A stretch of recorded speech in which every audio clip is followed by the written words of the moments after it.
a few things that are of interest is that this individual was not only on the list of French intelligence as a potential terrorist, but also was known to be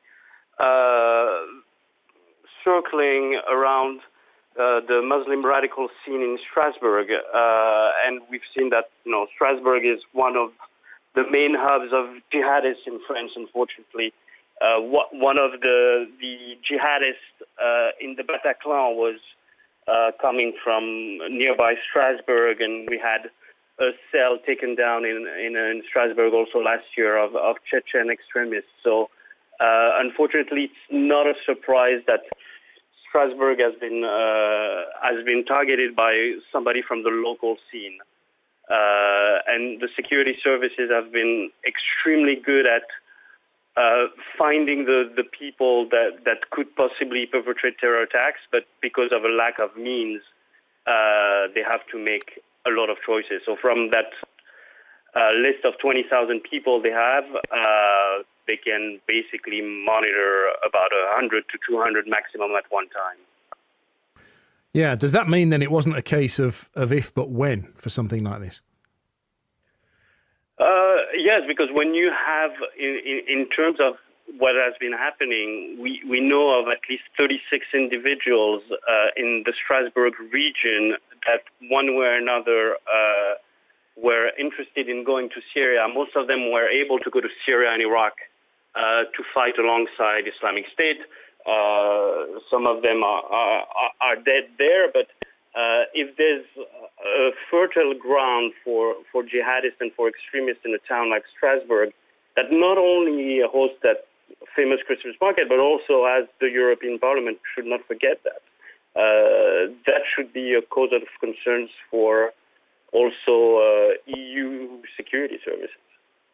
How long do you think the centre of Strasbourg will be locked down for?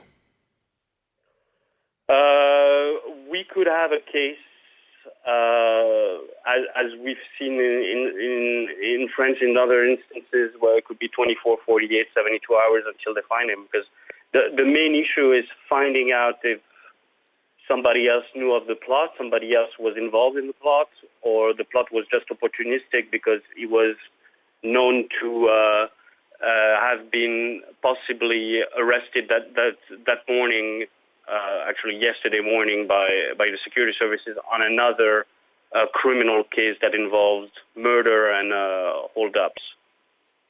And what's your reaction, Olivier, to the this information from the French Interior Ministry that not only was this suspect on a watch list, but that apparently his home was raided this morning and grenades were found? That's the nexus that you have between crime. The Minister of Interior of France said that he was known for being a petty criminal, a petty thief, and we've seen time and again that the nexus of crime and terrorism is just happening time and again. What I can say is it's extremely important that to note that if it weren't for the large presence of the military and the police, the attack could have been much, much, much worse. And remember, France just stopped being under the state of emergency, but still has a lot of soldiers on the streets. Will Geddes, let me bring you back in. And when you hear Olivier, they're talking about the ratio of intelligence officers to those on watch lists. And we've heard similar situations here in the UK. And, how do you feel Europe is doing? Well, we face a common enemy in many ways, Phil, and Olivier makes a very valid point in terms of just the sheer quantity of individuals that are deemed to be radicalized and deemed to be threats. And the physical capabilities that obviously the intelligence and the law enforcement agencies have to be able to monitor them. And, Olivier puts it in perspective when he says that obviously it's only literally about 100 to a couple of hundred that can be monitored at any given time. Now, bearing in mind here in the United Kingdom, even the Metropolitan Police and Counterterrorism Command made a recent statement earlier this year that from last year's figure of 500 live investigations that were ongoing. That has now increased to 700. And I think that is still conservative in terms of those numbers. So, although for the general public, they can quite often perceive that perhaps the threat is diminished somewhat, the authorities and the counterterrorism capabilities are still working incredibly hard and tirelessly behind the scenes, not just in the United Kingdom, but right across Europe.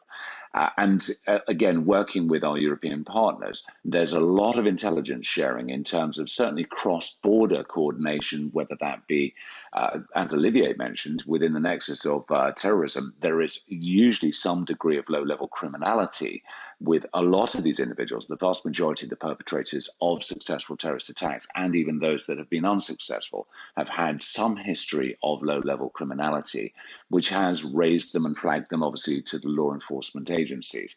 So, it's a considerable challenge which is ongoing.